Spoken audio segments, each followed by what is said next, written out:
8 Navy SEALs, surrounded, out of options. Their last hope?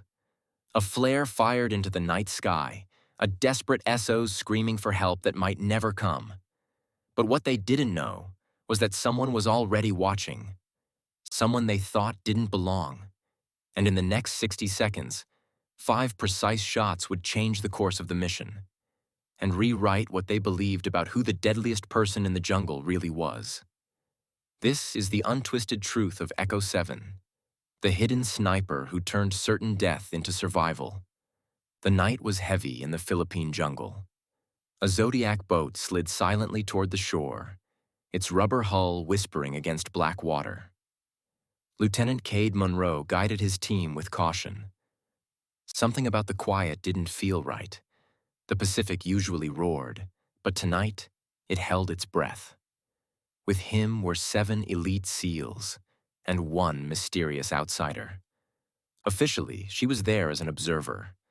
No rifle, no heavy gear, no place in the fight. The team gave her the nickname Echo Girl, a desk jockey, they thought, sent to watch real operators do real work. She introduced herself only as Observer 7. Cold, professional, and unreadable. Monroe laid down the rules. Stay on my hip. No freelancing, no wandering off. Speak up if you see something. She gave a simple nod. That was all. The team moved inland. The jungle swallowed them in darkness, vines tugging at their gear, air thick with humidity. Every breath felt like drinking soup. Echo 7 kept pace effortlessly, quiet as shadow. Unlike the others, she didn't fumble with vines or curse the terrain. Her movements were efficient, deliberate, like someone who had done this before. Then the warning signs began. A section of ground too clean, leaves arranged unnaturally, soil disturbed. Echo 7 finally spoke. This trail was prepared. Within the last 48 hours. Classic setup for an ambush. The SEALs brushed it off. Maybe she was overthinking. Maybe she was just intel. Monroe noted it, but pushed forward. Mission first. Minutes later, the silence grew unnatural. No insects, no frogs, no jungle chorus. Just the crunch of their boots and the whisper of wind. Monroe's instincts screamed danger. And then, it happened. The trail opened into a clearing. Limestone walls boxed them in. A perfect kill zone. Gunfire erupted from above. Disciplined, overlapping, professional. Not random bandits. This was a well-planned ambush. Bullets sparked off stone, ricocheting in deadly arcs. The SEALs dove for cover, returning fire from every angle they could. But the enemy had them bracketed, pinned in a deadly crossfire. Sanchez, one of Monroe's men, went down with a wound to the thigh. No medic. No extraction for 6 more hours. Ammunition running low, radios jammed, the SEALs were trapped, and then, something unexpected. Observer 7 moved. Calm, precise, efficient. While bullets screamed overhead, she pulled out a trauma kit far more advanced than standard issue. Within moments, Sanchez's bleeding was controlled, his color stabilizing. No panic, no hesitation, just steady hands that had clearly done this before. Monroe stared. Who was this woman? Desperation grew. Monroe made the hardest choice a commander can make. The SO's flare. He fired it high into the sky. A burst of orange light illuminated the jungle. It was a beacon of hope, but also a signal to every enemy within miles. The mercenaries responded with renewed fire, pressing harder, certain the Americans were out of options. That's when Echo 7 stood. She looked Monroe dead in the eyes. 3 firing positions north, 2 more east, machine gun nest west, command element with radios. I've been counting muzzle flashes. Monroe demanded answers. How could she possibly know that? Her reply was simple. Because this isn't my first ambush. Then, from her rucksack, she pulled out something no one expected. A custom precision rifle, compact but deadly, optics gleaming in the faint flare light. Not standard issue, not on any manifest.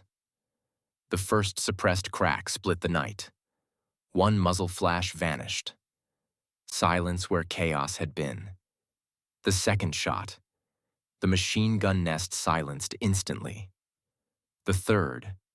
Another position gone quiet, as though the jungle itself swallowed the enemy. Confusion spread among the ambushers. Shouted orders turned frantic, discipline breaking down.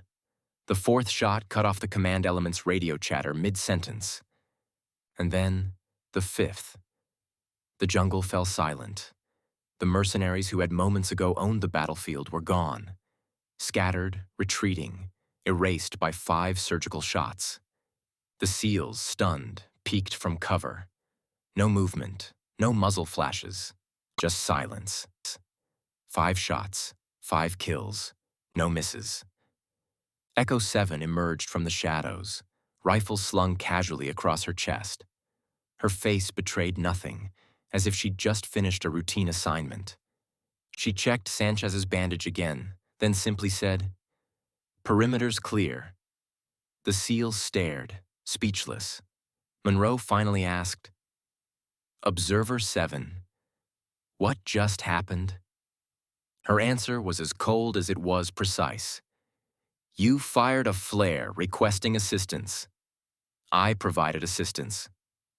Before they could ask more, the sound of helicopters filled the air. The extraction had arrived. Monroe knew what that meant.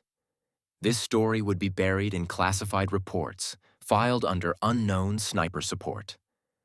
The world would never officially know.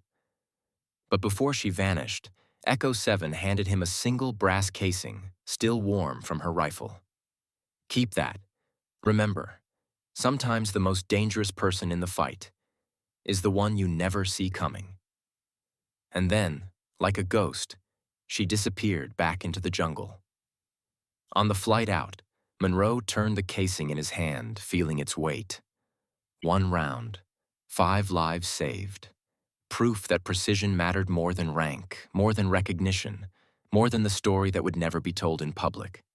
The men whispered among themselves. Who was she? CIA? Delta? Something deeper? Monroe didn't answer.